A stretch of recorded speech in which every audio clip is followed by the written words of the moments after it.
fishing pole, subscribe on his channel, and go on the Peeler and watch his channel.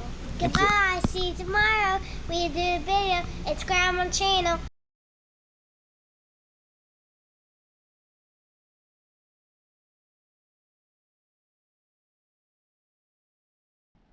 What's going on, folks? Welcome back to Guy with the GoPro Fishing Show. We're just gonna stay indoors today. A big cold front came through, and it's just not. I'm just not feeling it. So, lately, a couple different fellow anglers have asked me about braid to leader connection knots, and I only tie one. But it's not one that's like well circulated or used a lot, not that I know of. So I'm going to. It just so happens that my 7.2 David Dudley signature rod needs a new piece of leader on it, and so we're gonna go through the motions, and then at the end I'll show you a little haul.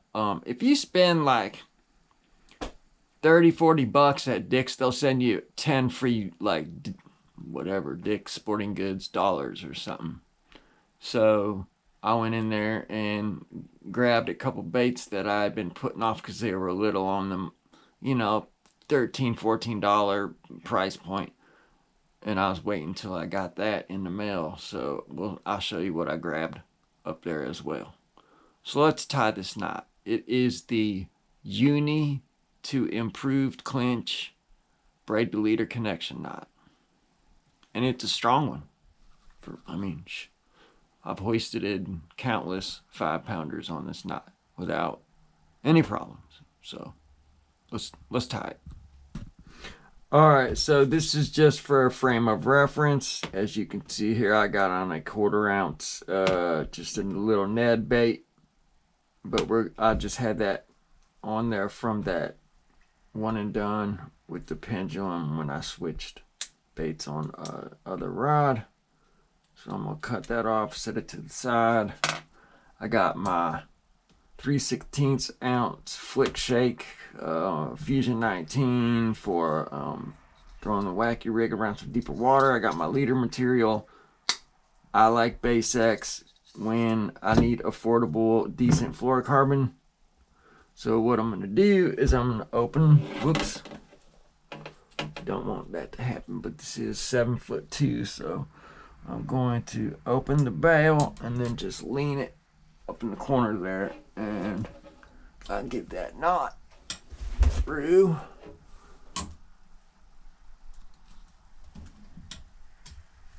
Okay, sorry about that.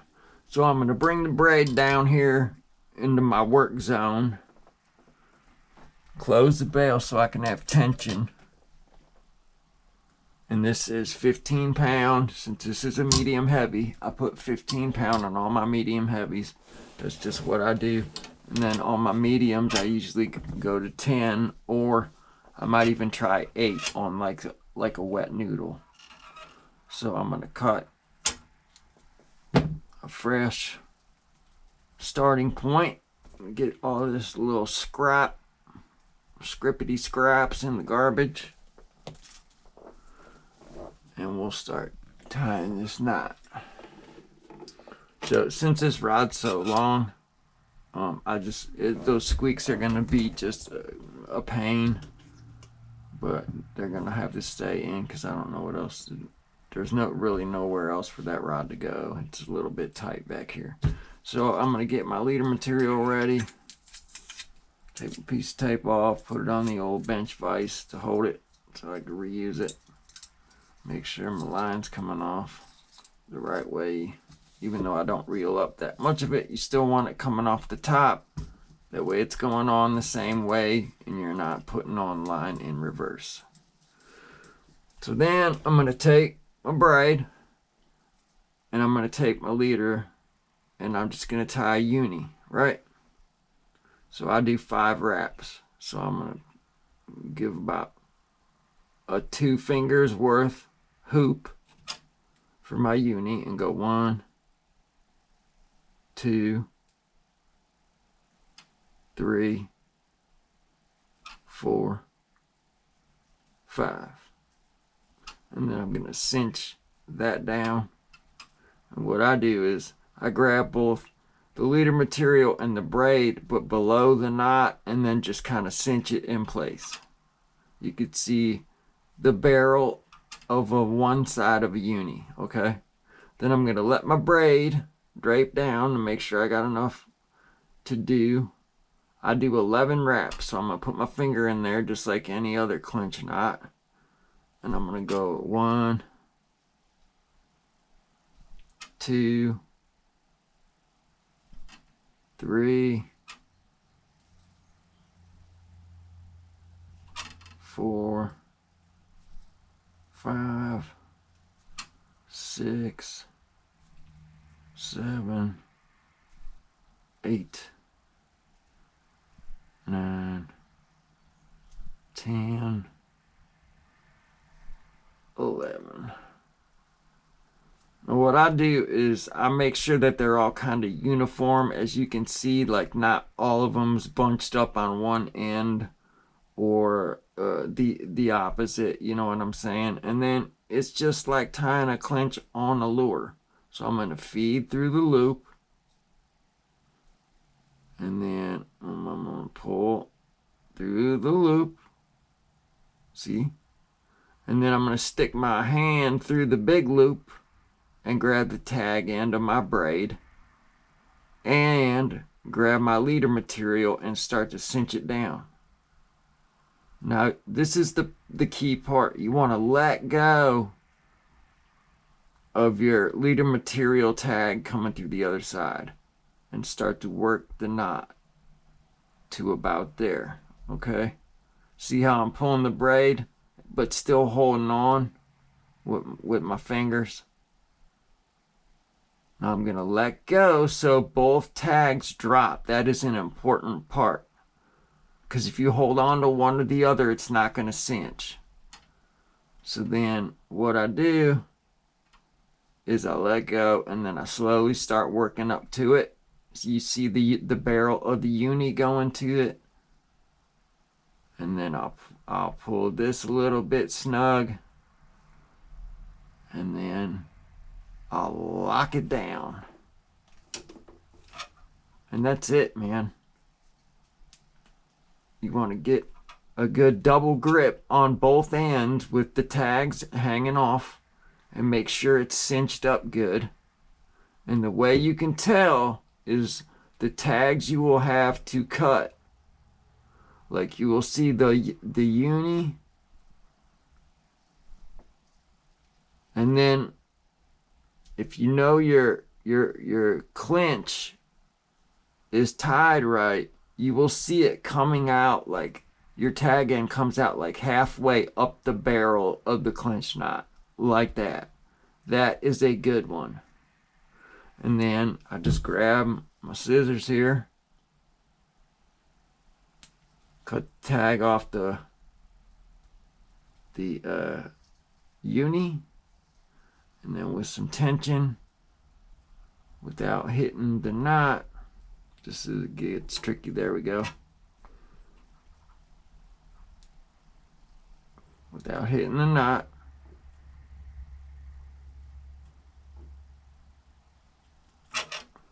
there it is. Now, throw your scraps in the bin. Now it is going to be a clicky, you know, it clicks through the guides and all that stuff, but it's a strong knot. So I just, since this is a long rod, I'm just going to lean down here, reel her up, keep the tension on the braid until I feel that knot pass through my thumb right there. It's through, so now I know I got enough to work with to where I can cut and tie on whatever bait I was wanting to tie on. So what I usually do is wrap to about there, make my cut, grab my tape,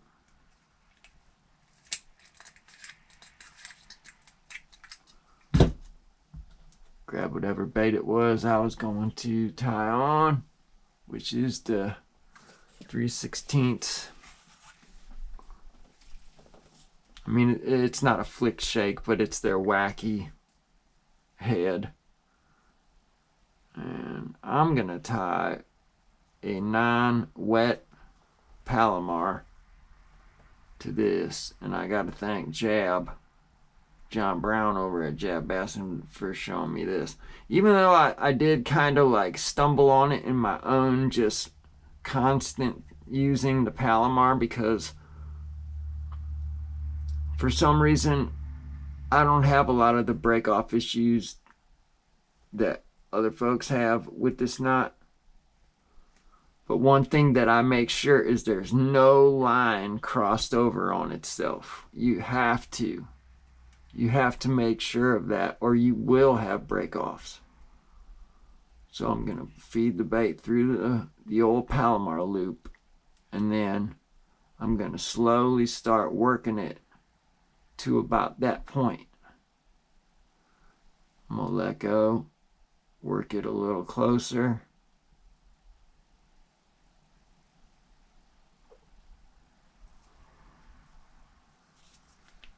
And then you can feel it lock into place. Once you get it close and you snug it down, you let go of the tag and then pull on the main, and you'll feel it snug. And if you look at that really close, that is, you know, everything's sitting right. Nothing's doubled up on each other or where it would rub itself into popping. And you'll always know because you get that rabbit ear tag.